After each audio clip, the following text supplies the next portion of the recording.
Selanjutnya halaman 167 bab 12, hukum upaya sekecil-kecilnya. Dalam bukunya yang meraih penghargaan, Guns, Germs, and Steel, ahli antropologi dan ahli biologi Jared Diamond menunjuk fakta sederhana. Benua berbeda memiliki bentuk berbeda pula. Sepintas lalu, pernyataan ini terkesan sudah jelas dan tidak penting, tapi ternyata dampaknya sangat besar pada perilaku manusia. Sumbu utama benua Amerika yang memanjang dari utara sampai selatan. Sumbu utama benua Amerika memanjang dari utara sampai selatan. Artinya, daratan Amerika Utara dan Amerika Selatan cenderung memanjang dan kurus, bukan lebar dan gemuk. Hal sama berlaku untuk Afrika. Sementara itu, daratan yang membentuk Eropa, Asia, dan Timur Tengah adalah kebalikannya. Daratan cenderung memanjang dari barat ke timur. Menurut Diamond, perbedaan bentuk ini memainkan peran yang signifikan dalam penyebaran pertanian selama berabad-abad. Ketika pertanian mulai menyebar ke seluruh dunia, petani merasa lebih mudah mengembangkannya sepanjang rute barat-timur daripada utara-selatan. Ini karena lokasi-lokasi di sepanjang garis lintang yang sama umumnya memiliki iklim, pancaran cahaya matahari, dan curah hujan yang sama. Begitu pula perubahan musimnya. Faktor ini memungkinkan petani-petani di Eropa dan Asia membudidayakan tanaman pangan di sepanjang daratan dari Prancis sampai Cina. Sebagai perbandingan, iklim sangat bervariasi ketika kita berjalan dari utara ke selatan. Cukup bayangkan betapa berbeda cuaca di Florida dibanding di Kanada. Anda mungkin petani paling hebat di dunia, tapi itu tidak ada gunanya ketika Anda mencoba menanam jeruk Florida di kawasan Kanada yang tertutup salju. Salju adalah pengganti tanah yang buruk. Untuk menyebarkan budaya pertanian pada rute utara-selatan, petani perlu mencari dan membudidayakan tanaman baru setiap kali bertemu iklim berbeda. Akibatnya, pertanian menyebar 2 kali hingga 3 kali lebih cepat sepanjang Asia Eropa daripada sepanjang benua Amerika. Selama berabad-abad, perbedaan kecil ini memberikan dampak yang sangat besar. Pertambahan produksi pangan memungkinkan pertumbuhan populasi yang lebih cepat.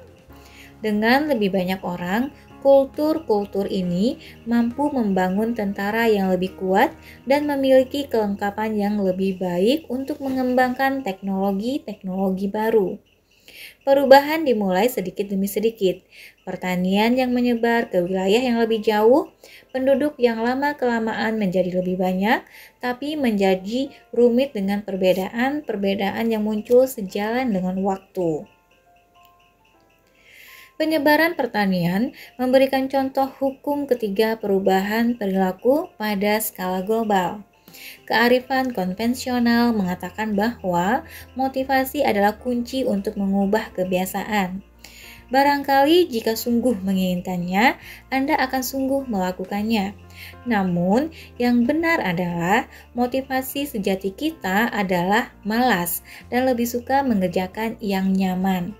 Dan terlepas dari yang akan dikatakan oleh buku-buku terlaris dan terbaru tentang produktivitas, ini adalah strategi yang cerdas, jangan diremehkan.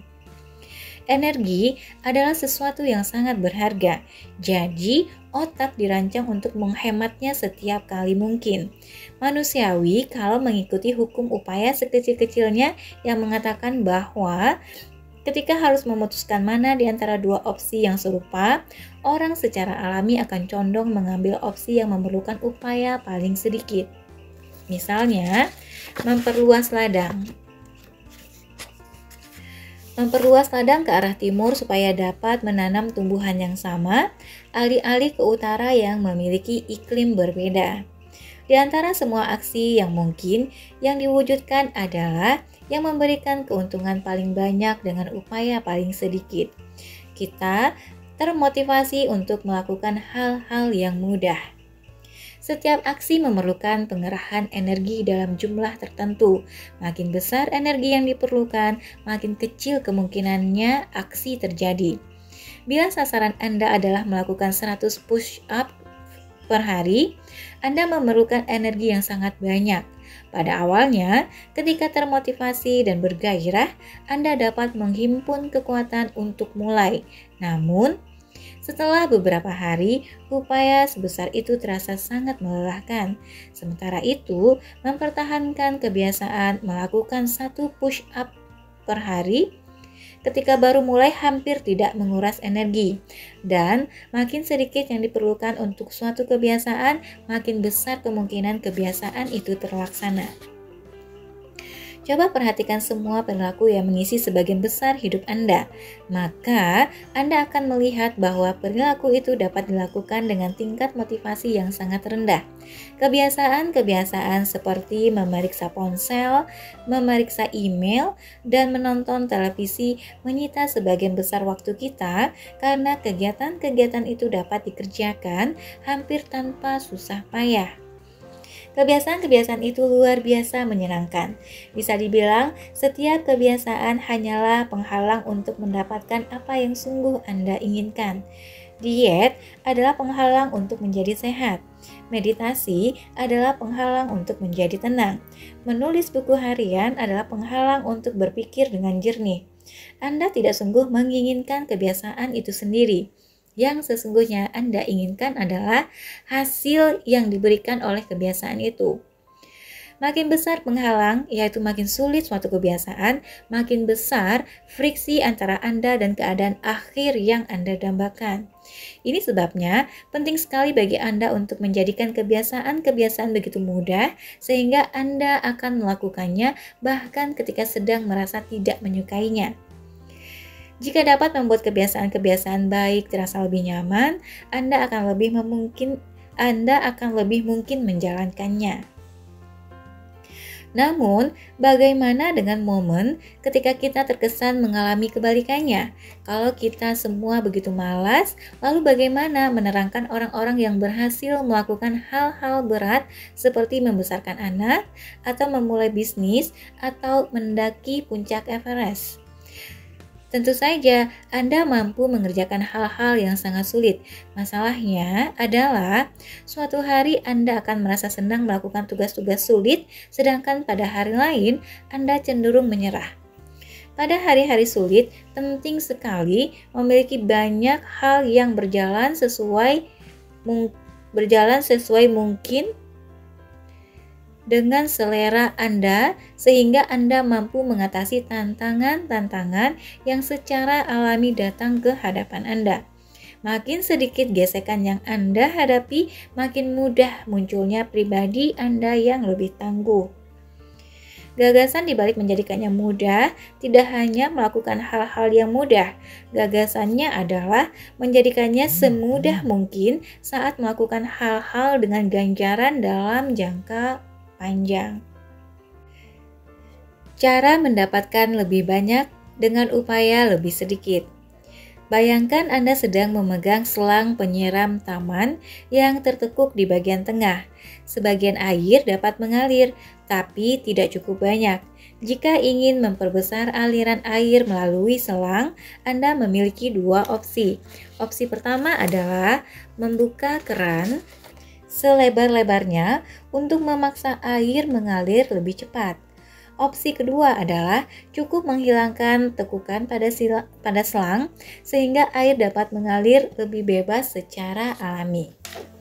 Mencoba memaksakan motivasi Anda untuk bertahan dengan kebiasaan yang sulit itu seperti mencoba memaksa air melewati selang yang tertekuk. Anda dapat melakukannya, tapi itu memerlukan kerja yang sangat keras dan menambah tekanan dalam hidup. Sementara itu, menjadikan kebiasaan Anda sederhana dan mudah sama seperti menghilangkan tekukan pada selang. Alih-alih mencoba mengatasi hambatan dalam hidup, Anda justru menguranginya. Salah satu cara paling efektif untuk mengurangi gesekan yang terkait dengan kebiasaan adalah belajar merancang lingkungan. Dalam bab 6, kita membahas perancangan lingkungan sebagai cara untuk membuat petunjuk-petunjuk lebih nyata. Tapi Anda juga dapat mengoptimalkan lingkungan agar aksi menjadi lebih mudah. Sebagai contoh, ketika memutuskan di mana harus melatih kebiasaan baru, yang paling baik adalah memilih tempat yang sudah ada di jalur rutinitas Anda sehari-hari. Kebiasaan lebih mudah dibangun ketika sesuai dengan aliran dalam hidup Anda. Anda akan lebih mungkin pergi ke sasana olahraga jika lokasinya terletak di arah pulang dari tempat kerja, karena singgah tidak menambah banyak gesekan dalam gaya hidup Anda. Dengan perbandingan ini, jika sasana olahraga berada di luar jalur pergi pulang normal Anda, meskipun tidak terlalu jauh, Anda harus menyimpang dari jalur untuk pergi ke sana. Barangkali bahkan yang lebih efektif adalah mengurangi gesekan dengan rumah atau kantor. Terlalu sering kita mencoba memulai kebiasaan di lingkungan yang penuh dengan gesekan. Kita mencoba mengikuti diet ketat ketika diundang makan bersama teman. Kita mencoba menulis buku di rumah yang sangat berantakan. Kita mencoba berkonsentrasi, tapi di dekat kita ada ponsel pintar yang syarat dengan pengalih perhatian. Tidak harus begini, kita dapat menghilangkan titik-titik gesekan yang menahan pergerakan kita. Ini tepatnya yang mulai dilakukan oleh pabrik-pabrik elektronika di Jepang pada 1970-an. Dalam artikel yang terbit di New Yorker berjudul Better All the Time, James Surowiecki menulis, perusahaan-perusahaan Jepang menekankan hal yang kemudian dikenal sebagai lean production, yang tanpa kenal lelah berusaha menghilangkan pemborosan pada segala hal, dari proses produksi sampai perancangan ulang tempat kerja, sehingga pekerja tidak harus membuang waktu dengan berbalik dan menengok untuk mengambil alat. Alhasil, pabrik-pabrik Jepang lebih efisien dan produk-produk Jepang lebih andal daripada perusahaan dan produk Amerika. Pada 1974, panggilan telepon untuk perbaikan televisi warna buatan Amerika 5 kali lebih banyak daripada televisi buatan Jepang. Pada 1979, perlu jam kerja 3 kali lebih panjang bagi buruh Amerika untuk merakit sebuah pesawat televisi. Saya senang menyebut strategi ini penambahan melalui pengurangan. Perusahaan-perusahaan Jepang mencari semua titik gesekan dalam proses manufaktur dan menghilangkannya. Ketika mengurangi proses yang memboroskan waktu, mereka meningkatkan pendapatan dan manfaat bagi pelanggan. Sama halnya ketika menghilangkan titik-titik gesekan yang menyerap waktu dan energi, kita bisa mendapatkan lebih banyak dengan upaya lebih sedikit. Ini satu alasan beres-beres bisa terasa sangat baik. Kita serentak merasa maju dan meringankan beban kognitif yang diberikan oleh lingkungan kepada kita. Kita mencermati produk-produk yang paling membentuk kebiasaan. Anda akan melihat bahwa salah satu hal yang dilakukan dengan paling baik oleh barang dan jasa ini adalah menghilangkan gesekan atau hambatan kecil dari hidup. Layanan pengantaran makanan mengurangi hambatan dalam berebut sayuran di pusat perbelanjaan. Aplikasi perjodohan mengurangi hambatan dalam berkenalan. Layanan berbagi tumpangan mengurangi hambatan dalam perjalanan di kota yang sama. Layanan pesan teks mengurangi hambatan dengan tidak usah mengirim surat secara fisik. Seperti pabrik televisi Jepang yang merancang ulang ruang kerja untuk mengurangi gerak yang sia-sia. Perusahaan yang sukses merancang produk-produk mereka untuk mengotomatiskan, meniadakan, atau menyederhanakan sebanyak mungkin langkah kerja. Mereka mengurangi jumlah isian pada tiap formulir. Mereka mengurangi jumlah klik yang diperlukan untuk membuat akun. Mereka mengirimkan produk dengan arahan yang mudah dimengerti atau meminta pelanggan membuat lebih sedikit pilihan. Ketika voice activated speaker pertama diluncurkan, produk-produk seperti Google Home, Amazon Echo, dan Apple HomePod, saya bertanya kepada seorang teman tentang apa yang ia sukai dalam produk yang telah ia beli.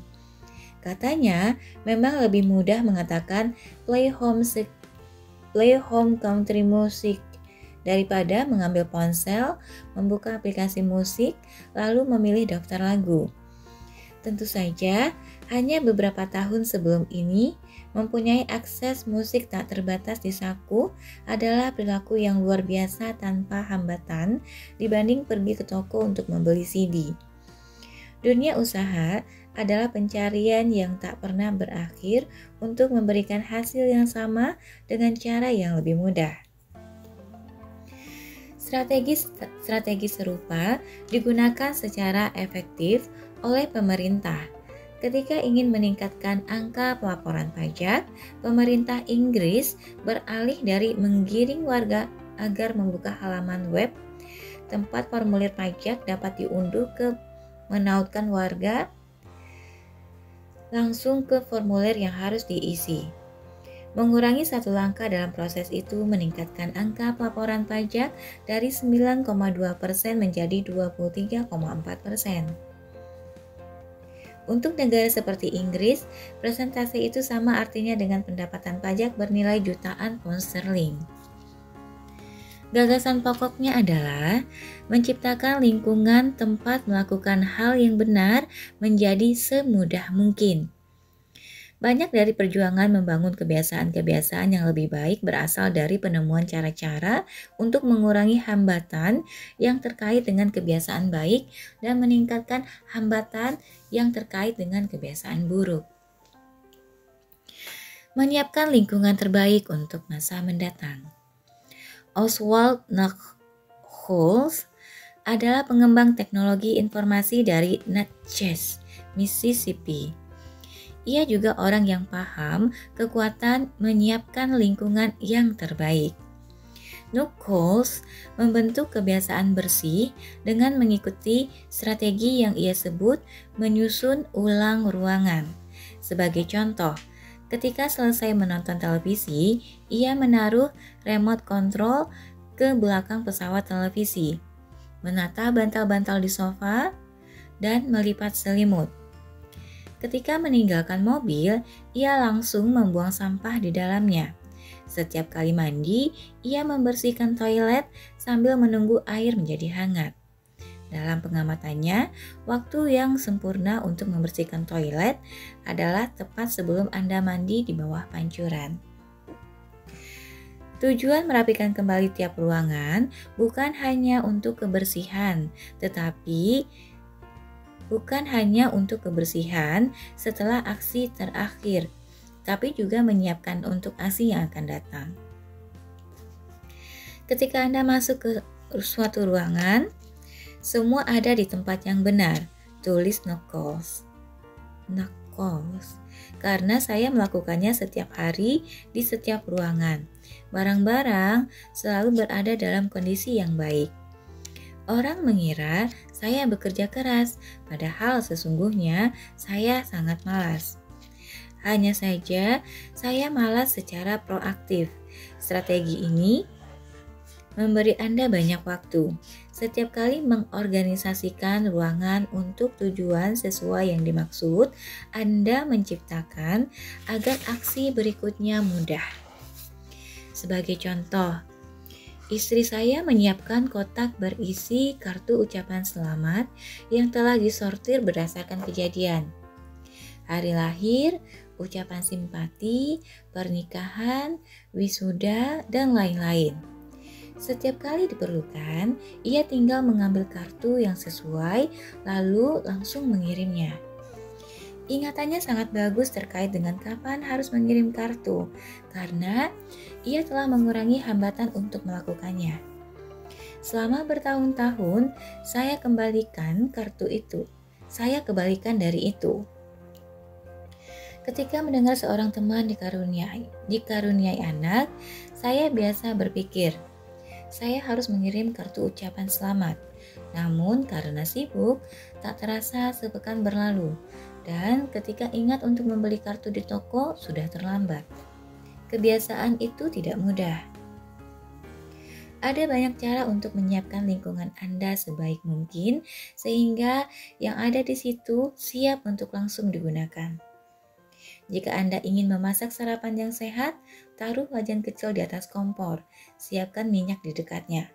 Begitu pula piring dan sendok. Semuanya pada malam sebelumnya. Ketika Anda bangun, menjadi lebih mudah untuk membuat sarapan. Ingin menggambar lebih banyak?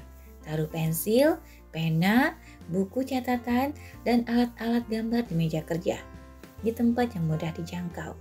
Ingin berolahraga? Siapkan baju olahraga, sepatu, tas, dan botol minum agak jauh sebelum waktunya tiba. Ingin memperbaiki diet? Siapkan buah-buahan dan sayuran pada akhir pekan. Taruh dalam wadah sehingga Anda mudah mengaksesnya untuk mendapatkan penganan sehat siap makan selama seminggu. Ini cara-cara yang sederhana untuk membuat kebiasaan-kebiasaan baik berada di lintasan dengan hambatan paling sedikit. Anda juga bisa membalik prinsip ini untuk membuat perilaku buruk lebih sulit terlaksana. Misalkan, Anda merasa terlalu banyak menonton televisi, maka Anda bisa mencabut kabel setiap selesai menonton. Pasangkan lagi kabelnya hanya ketika Anda dapat menyebutkan nama acara yang ingin Anda tonton. Pengaturan ini memberikan hambatan yang cukup untuk mencegah Anda menonton karena iseng. Seandainya hambatan itu masih terlalu mudah, Anda dapat mengambil satu langkah lebih jauh. Selain mencabut kabel, ambil juga baterai dari remote control seusai menonton, sehingga Anda memerlukan waktu tambahan untuk menyalakannya kembali. Dan kalau kebiasaan menonton Anda termasuk kelas berat, seusai menonton, bawa pesawat televisi dari ruang tengah dan simpan di gudang.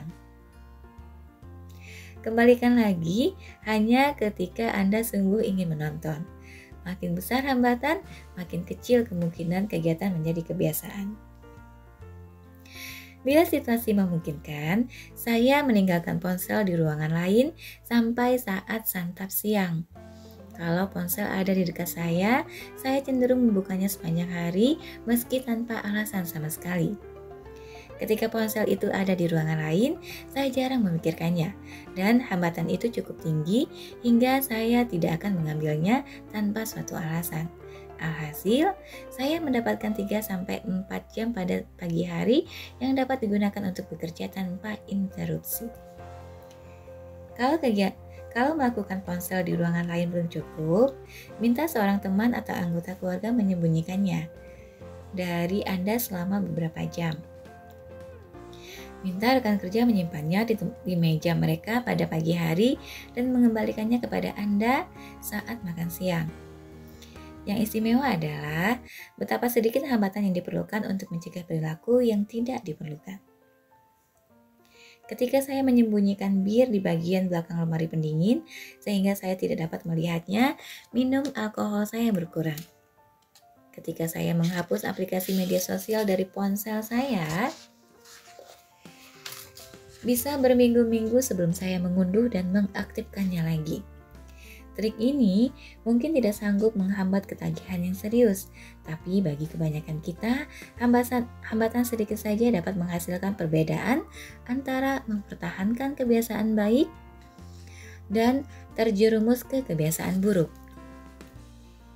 Bayangkan dampak kumulatif dari membuat puluhan perubahan ini dan hidup di lingkungan yang dirancang untuk menjadikan perilaku baik lebih mudah dan perilaku buruk lebih sulit.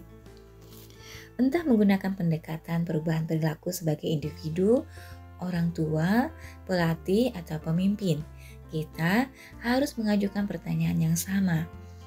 Bagaimana kita dapat merancang dunia yang hanya memudahkan perbuatan-perbuatan yang benar? Bagaimana kita dapat merancang dunia yang hanya memudahkan perbuatan-perbuatan yang benar?